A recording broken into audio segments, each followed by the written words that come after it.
Le 7 septembre 2025, deux chiffres ont éclaté au Somgand. Sous le volcan, une densité diamantifère jamais vue et une matrice de carbone dite impossible ont, en quelques heures, fait passer le Burkina Faso d'une périphérie géologique à un point de bascule capable de peser sur les marchés mondiaux avant même que l'ampleur soit comprise. Que signifie pour les familles, les villages et les entreprises le moment où Ibrahim Traoré parle de protection et de responsabilité alors que Washington, Paris et Pékin réclament déjà des confirmations? Là, la promesse avance avec le péril et la souveraineté devient la vraie mesure du trésor. L'annonce du somme Gand ouvre une brèche où l'espoir et le risque progressent ensemble, imposant une lecture froide des enjeux plutôt qu'un emballement émotionnel. Comprendre maintenant, décider mieux, qui est protéger demain sans dépendance extérieure durable. La promesse est au clair, une ressource peut devenir un levier de souveraineté si l'État en maîtrise chaque étape, de la connaissance scientifique à la transformation locale. À l'inverse, l'histoire du continent rappelle que la richesse minérale attire convoitise, influence discrète et déstabilisation silencieuse lorsque le contrôle faiblit. Ici, l'enjeu n'est pas seulement économique, il est institutionnel, social et symbolique. Comment encadrer la découverte pour éviter la ruée, préserver la cohésion interne et maintenir la stabilité régionale? La réponse dépendra d'une méthode. Prioriser la sécurité du site, fixer des règles de gouvernance et séquencer les décisions pour que chaque gain potentiel n'ouvre pas une vulnérabilité équivalente. La question centrale demeure suspendue. Transformer une découverte brute en pouvoir durable, sans céder ni au temps court, ni aux pressions externes. En moins de 3 heures, des relevés satellites ont confirmé une matrice de carbone d'une ampleur inédite, suivie d'un second indicateur tout aussi décisif. Les premières estimations font état d'une densité diamantifère dépassant largement les standards mondiaux connus, un écart suffisant pour expliquer le frémissement immédiat des marchés avant même toute communication officielle. Au départ, les ingénieurs n'y voyaient qu'une anomalie logicielle, un signal que les modèles classaient comme erreur de mesure. La répétition des sondages terrestres, l'alignement parfait avec les images orbitales et la stabilité des valeurs ont progressivement déplacé le doute technique vers une certitude scientifique. Sous le Somgand, quelque chose défiait les cadres établis. Ce basculement éclaire la question ouverte plus tôt. La faille du Sahel n'est pas métaphorique. Elle est mesurée, quantifiée et donc immédiatement interprétable par les acteurs financiers comme une ressource monétisable. Dans ce contexte, les capitales étrangères se mettent en alerte. Des demandes d'images supplémentaires circulent, des analyses conjointes sont proposées, des confirmations officielles exigées. Le Burkina Faso se retrouve soudain projeté au centre d'un récit continental qu'il n'a pas cherché, mais qu'il doit désormais maîtriser. C'est ici qu'Ibrahim Traoré opte pour une retenue stratégique. Plutôt que d'exalter la découverte, il parle de compréhension, de protection et de responsabilité, déplaçant le débat de la valeur brute vers la souveraineté méthodique. Cette posture donne un cadre muet au tumulte initial. Comprendre d'abord, décider ensuite, communiquer enfin. Le contexte ainsi posé explique la vitesse des réactions internationales et prépare la suite. Une découverte scientifique devient un test politique où chaque mot, chaque délai, chaque silence compte autant que les chiffres eux-mêmes. Sur le site du Somgand, les premières figures de référence émergent avant même que le pays ne mesure l'ampleur de l'événement. Un géologue burkinabé raconte comment une journée de routine s'est transformée en moment de bascule. Il décrit l'irrégularité persistante des relevés, les reflets inhabituels dans les carottes de roche, et cette intuition immédiate que les modèles connus ne suffiraient plus. Ce témoignage ancre la découverte dans une expérience humaine loin des abstractions financières. Un second regard, celui de journalistes locaux, révèle la vitesse de diffusion de l'information. Les radios communautaires relaient les premières rumeurs, les marchés s'animent, les anciens évoquent les légendes liées au volcan. En quelques heures, le Somgand quitte le cercle des spécialistes pour entrer dans la conversation collective. Cette circulation rapide crée un impact précoce. Le pays commence à se penser autrement, non plus comme périphérie, mais comme point d'attention. À Ouagadougou, les écrans diffusent en continu des images de carottage bleuté. Les écoles improvisent des discussions sur la géologie. Les villages suspendent certaines activités pour suivre les annonces. Ces réactions ne relèvent pas de l'euphorie pure. Elles traduisent une attente mêlée de prudence. La conscience diffuse qu'une ressource peut autant transformer qu'exposer. Dans ce paysage, l'impact le plus immédiat est symbolique. La découverte agit comme un révélateur identitaire. Elle oblige institutions, citoyens et observateurs à reconsidérer la place du pays dans l'équilibre régional. Ce déplacement de regard, encore fragile, constitue le premier effet tangible du Somgand. Avant toute extraction, il modifie déjà la perception de ce que le Burkina Faso peut devenir. So what? Une découverte change d'abord les esprits avant de changer l'économie. Tout commence avant l'aube du 7 septembre 2025, quand une équipe mixte burkinabé-chinoise capte un signal incohérent sous le Somgand. Avant, la mission était routinière: calibrer des capteurs, vérifier des relevés thermiques, comparer des bandes de densité. Après, les écrans affichent des formes irrégulières et des valeurs que les logiciels ne savent pas interpréter. Le premier réflexe est le doute. Les ingénieurs relancent maintenant les mesures, croisent les données, cherchent l'erreur. Rien ne cède. Le signal persiste, stable, répétable. À 8h30, le centre géologique de Ouagadougou envoie un message codé au palais présidentiel. Avant, il n'y avait qu'une anomalie scientifique. Après, il y a une alerte nationale. Les procédures s'accélèrent. Les forces de sécurité reçoivent l'ordre de sécuriser les routes d'accès. Les drones civils sont neutralisés. Un périmètre d'observation est tracé autour du cratère. Les premières images aériennes confirment l'improbable. Une matrice de carbone cristallisée d'une ampleur inédite nichée sous un volcan silencieux. À 9h15, Ibrahim Traoré convoque un conseil restreint. Avant, l'événement était technique. Après, il devient affaire d'État. La consigne est simple et stricte: isoler le site, verrouiller l'information, comprendre avant de communiquer. Cette décision marque le climax du premier jour. Elle transforme un risque de ruée en stratégie assumée. Écouter, trancher, protéger, la séquence s'impose comme une méthode plutôt qu'une réaction. Le soir même, l'annonce parvient aux médias internationaux. Avant la diffusion, le pays agit dans le silence. Après, la planète regarde. Les images tournent en boucle. Carottage bleuté. Et roches étincelantes, géologues stupéfaits. Les marchés réagissent en quelques minutes. Des transactions sont suspendues. Des comparaisons hâtives apparaissent. Les chancelleries réclament des rapports et des cartes. En moins de 24 heures, le Burkina Faso passe d'un statut périphérique à un centre d'attention géoéconomique. Dans les villages, la chronologie prend une autre forme. Avant, les conversations portent sur les récoltes et la pluie. Après, elles tournent autour du volcan. Les radios communautaires diffusent l'allocution présidentielle. Ibrahim Traoré n'y évoque ni profit ni cara. Il parle de responsabilité, de protection, de souveraineté. Cette inflexion agit comme une réplique. Elle recadre l'imaginaire collectif.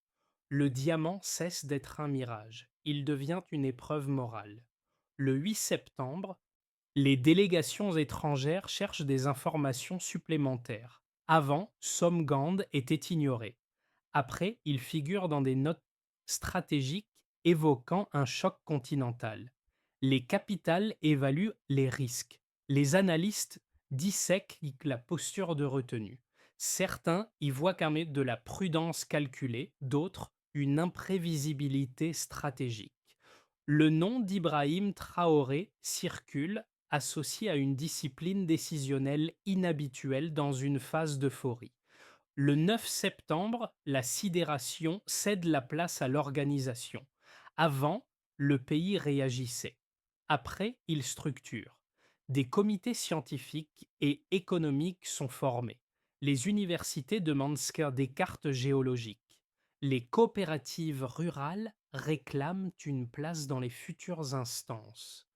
Le Somgand cesse d'être un gisement. Il devient un symbole. Chaque décision produit une onde de choc mesurée, chaque silence compte.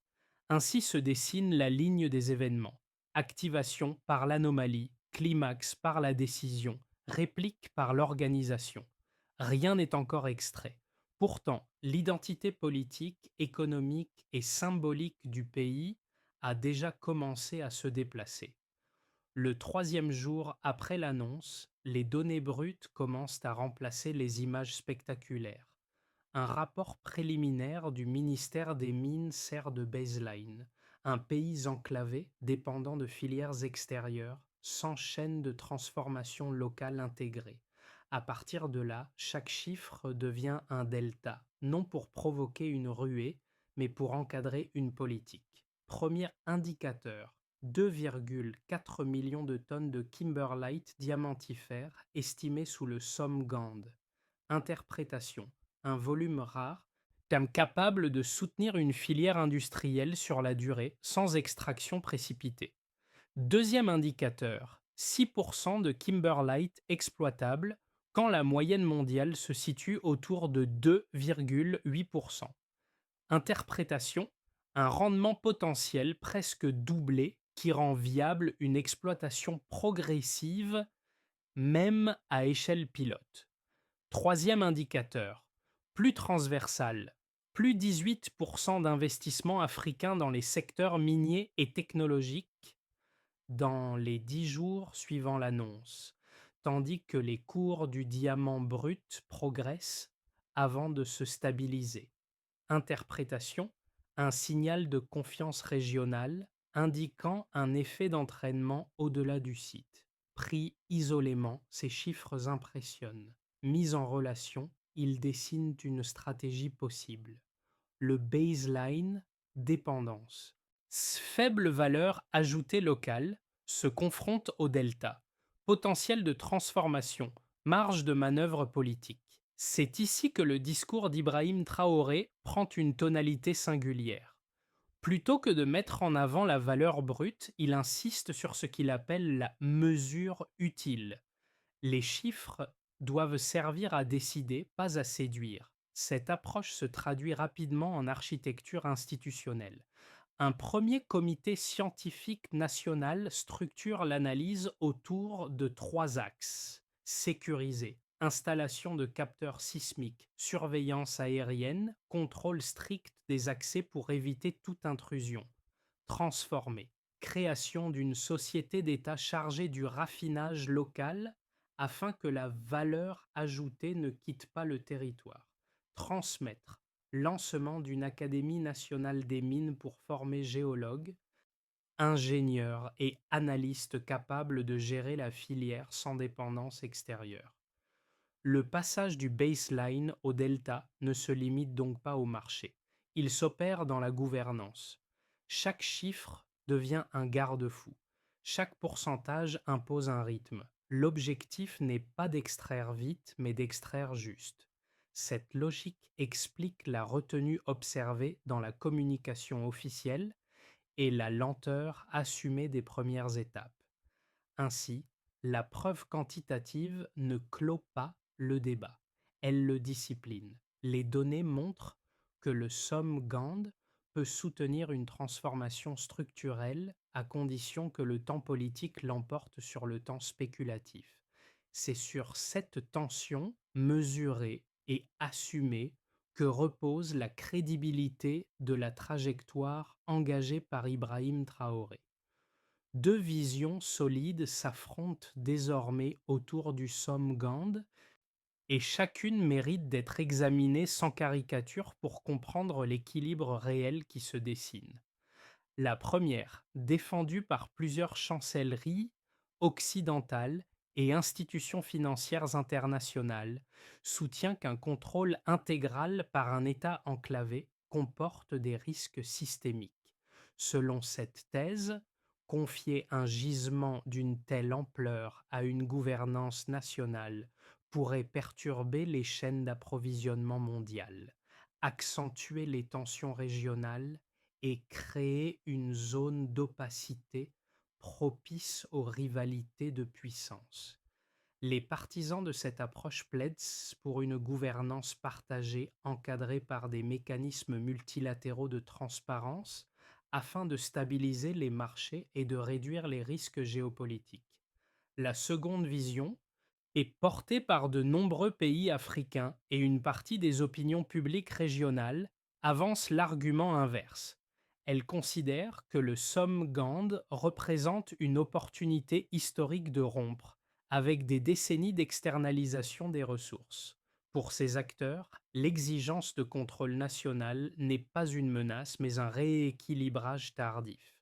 Ils estiment que la fermeté affichée par le Burkina Faso et incarnée par Ibrahim Traoré peut constituer un précédent nécessaire, démontrer qu'une ressource stratégique peut être administrée selon une logique de souveraineté sans tutelle permanente. Ces deux thèses partagent pourtant un point commun. Toutes reconnaissent que la découverte recompose les rapports de force. La divergence porte sur la méthode. C'est ici que les faits observables apportent un éclairage. Les mesures déjà mises en place, sécurisation du site, verrouillage des communications sensibles, création de comités scientifiques et économiques, installation d'un dispositif militaire strict, indiquent une logique d'ordre plutôt qu'une gestion improvisée. Les données du P6 renforcent cette lecture. La stabilisation rapide des cours, l'augmentation des investissements régionaux et la création d'une société d'État suggèrent une stratégie structurée non aventureuse. Ainsi, la trajectoire esquissée ne valide ni une ouverture totale, ni un isolement rigide. Elle suggère une troisième voie, méthodique, où la souveraineté n'est ni un slogan ni une rupture brutale, mais une pratique encadrée. Dans cette perspective, la position d'Ibrahim Traoré apparaît moins comme un pari que comme une séquence de décisions mesurées et testées à chaque étape par des indicateurs concrets. À ce stade, la découverte cesse d'être un événement minier pour devenir un révélateur de méthodes politiques. Le Somme-Gand n'est plus seulement une promesse nationale isolée. Il agit comme un test grandeur nature de gouvernance dans un espace sahélien longtemps fragmenté. Là où l'on attendait une posture défensive, une dynamique plus large apparaît, discrète mais structurante. Les pays voisins observent et s'ajustent. Le Mali et le Niger expriment leur volonté de coopérer sur la formation scientifique et la sécurisation des sites sensibles. Des universités régionales préparent des programmes communs en géologie et en ingénierie minière. Ce déplacement est décisif. L'attention se déplace du gisement vers la capacité à organiser une filière partagée sans renoncer au contrôle national. Le Somme-Gand devient un prototype plutôt qu'une exception. Dans ce contexte, Ibrahim Traoré emploie une expression sobre, unité stratégique. Derrière ces mots, une inflexion se dessine. La souveraineté n'est plus pensée comme un isolement, mais comme une base à partir de laquelle coopérer selon des règles définies localement. Cette approche renverse une attente ancienne. Ce n'est plus l'ouverture qui conditionne la coopération, mais la clarté des cadres. Le midpoint est là. La question n'est plus de savoir si la découverte enrichira le pays, mais si elle peut servir de matrice à une intégration sahélienne maîtrisée. À partir de ce point, le récit change de direction. Ce qui était une crise potentielle devient un levier régional, lent, mesuré, mais déjà irréversible. Les effets de la découverte du Somgand se traduisent rapidement en impacts différenciés, visibles selon quatre groupes clés, chacun exposé à des gains potentiels et à des contraintes nouvelles. Pour les institutions nationales, la priorité devient la crédibilité. La création d'un fonds de souveraineté minière, alimenté par une part fixe des revenus bruts, impose une discipline budgétaire inédite. Les ministères doivent justifier chaque dépense liée au site, publier des audits réguliers et coordonner sécurité, formation et transformation industrielle.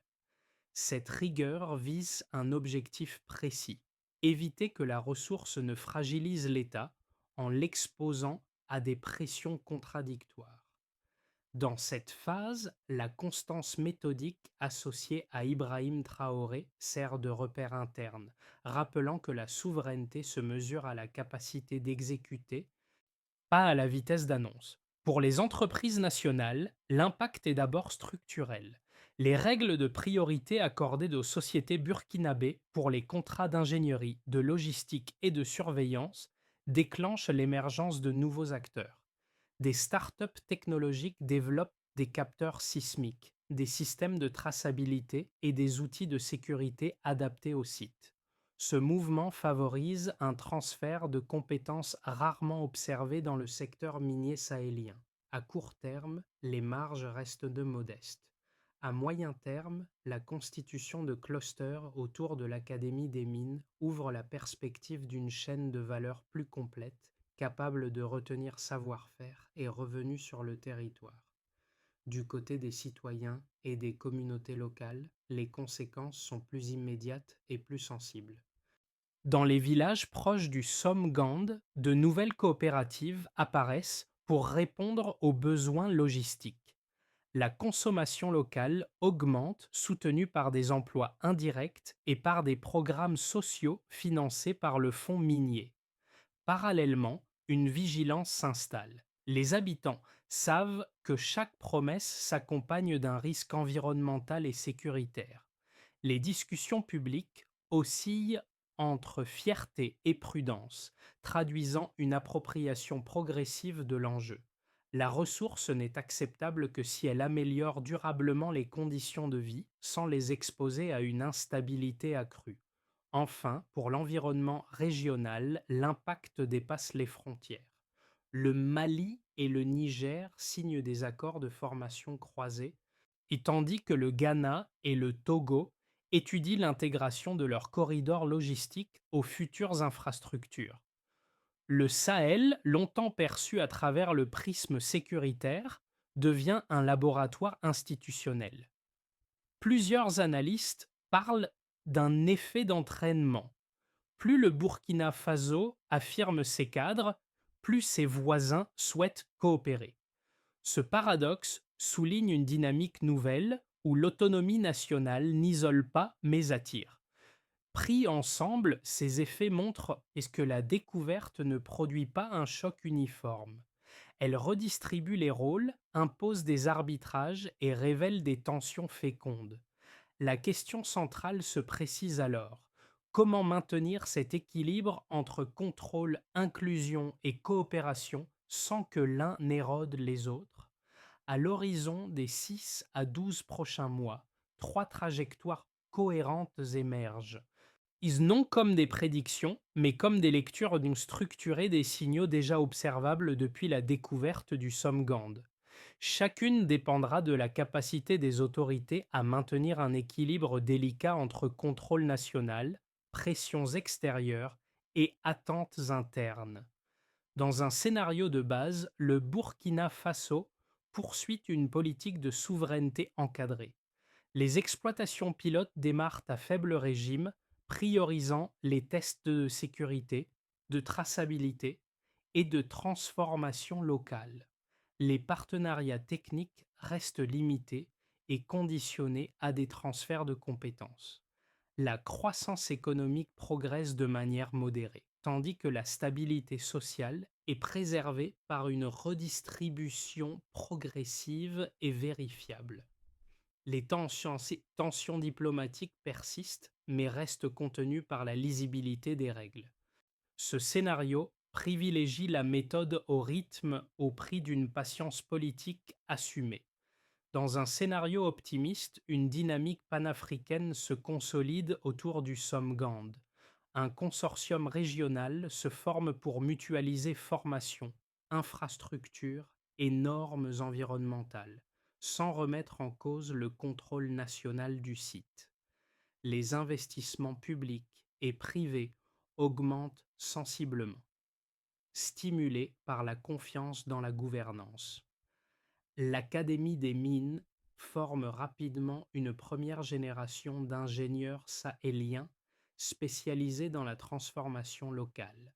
Le gisement devient alors une matrice d'intégration régionale, capable de réduire les dépendances extérieures et de repositionner le Sahel dans les chaînes de valeur.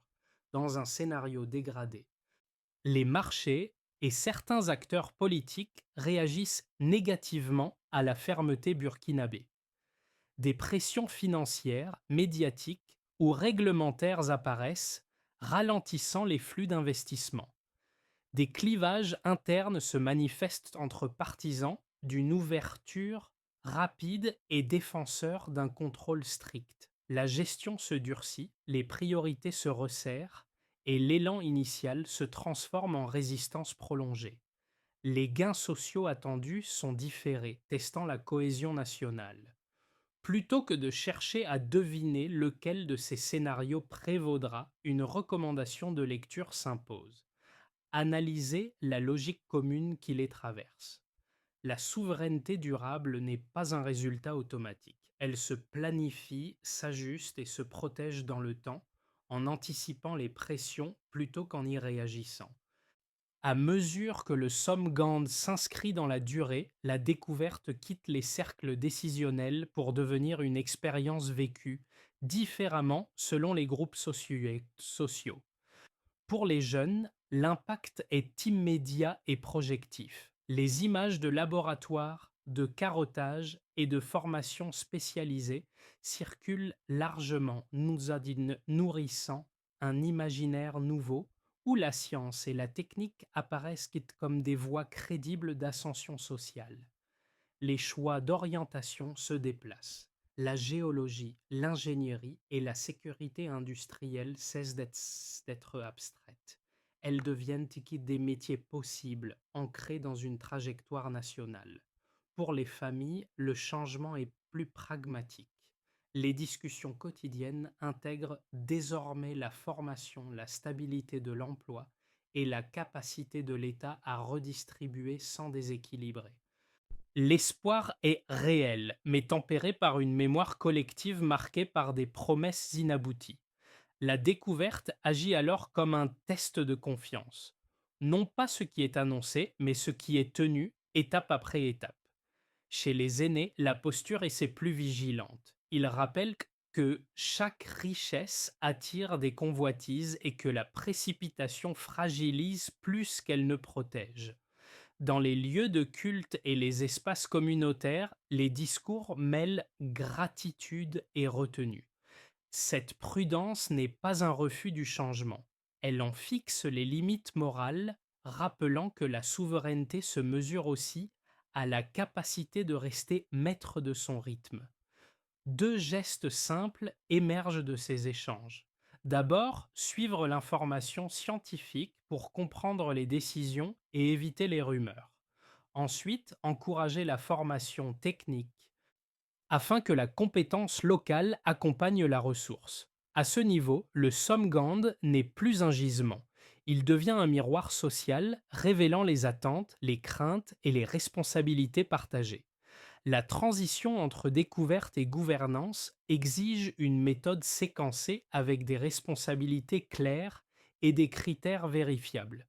La première étape consiste à institutionnaliser le contrôle. La création d'une autorité nationale du SOM-GAND centralise les flux d'informations, assure la traçabilité de chaque unité extraite et coordonne sécurité, audit et licence. Les indicateurs sont précis. Registre sans anomalie, audit trimestriel publié, conformité procédurale totale. L'objectif est simple, rendre la règle plus visible que la tentation. La deuxième étape vise à maîtriser la technologie. Des laboratoires universitaires et appuyés par des partenariats techniques d'un valet termes ciblés forment une cohorte initiale de spécialistes en géologie, robotique minière et sécurité industrielle. Le calendrier s'étend sur 12 mois avec des modules certifiants et des évaluations intermédiaires. Le succès se mesure par le taux de certification, la capacité à opérer des systèmes automatisés et la réduction des interventions humaines dans les zones à risque. La troisième étape concerne la redistribution de la valeur. Les revenus alimentent trois pôles priorisés: éducation technique, santé spécialisée et transition énergétique. Les cibles sont opérationnelles: ouverture de lycées techniques, montée en charge d'infrastructures sanitaires dédiées, avancement mesuré de projets solaires. Les tableaux de bord suivent l'avancement physique des chantiers et le nombre de bénéficiaires directs. La quatrième étape porte sur la protection environnementale. Des études d'impact continu, des capteurs sismiques et hydrologiques et des seuils écologiques prédéfinis encadrent l'exploitation. Les rapports indépendants sont publiés à cadence régulière pour maintenir la confiance. Dans cette architecture, Ibrahim Traoré insiste sur une logique constante: décider lentement, mesurer souvent, corriger tôt. La feuille de route n'accélère pas l'extraction. Elle accélère la capacité à dire non lorsque les conditions ne sont pas réunies. C'est ainsi que la souveraineté se transforme en pratique durable. Quelques mois plus tard, au pied du somme Gand, un monument provisoire apparaît sans solennité excessive. Une pierre brute, teint encore marqué par les stries du volcan, est posée sans socle, sans dorure, sans mise en scène. Une seule phrase y est gravée, reprise dans les écoles et les marchés: Nous ne cherchons pas la lumière, nous la dégageons de la terre. Elle résume un état d'esprit plus qu'un programme. Autour de la pierre, les gestes sont simples. Des enfants déposent des cailloux clairs. Des anciens laissent des fragments sombres, reliant un passé éprouvé à un avenir encore fragile. Ce rappel matériel agit comme un fil discret qui relie la découverte scientifique à une mémoire collective en construction. Le volcan, longtemps silencieux, devient un repère. Non pas un trophée, mais un point d'ancrage. Il rappelle que la richesse ne vaut que par la discipline qui l'entoure et par la retenue qui l'accompagne. Dans les récits qui circulent, la figure d'Ibrahim Traoré n'est pas héroïsée. Elle est décrite comme constante, méthodique, presque effacée, précisément parce qu'elle refuse la précipitation. Le motif se referme ainsi: la souveraineté ne surgit pas d'un choc spectaculaire. Elle se façonne par des décisions répétées, parfois invisibles, qui donnent sens à l'effort collectif. La pierre du Somme-Gand n'annonce pas une victoire. Elle rappelle une responsabilité renouvelée chaque jour. Alors que le Somme-Gand continue de concentrer regard et projection, une chose devient claire: la suite ne se jouera pas uniquement dans les salles de marché ni dans les chancelleries. Elle se jouera dans la capacité collective à suivre, comprendre et discuter les choix qui s'imposent. La découverte n'exige pas une adhésion aveugle.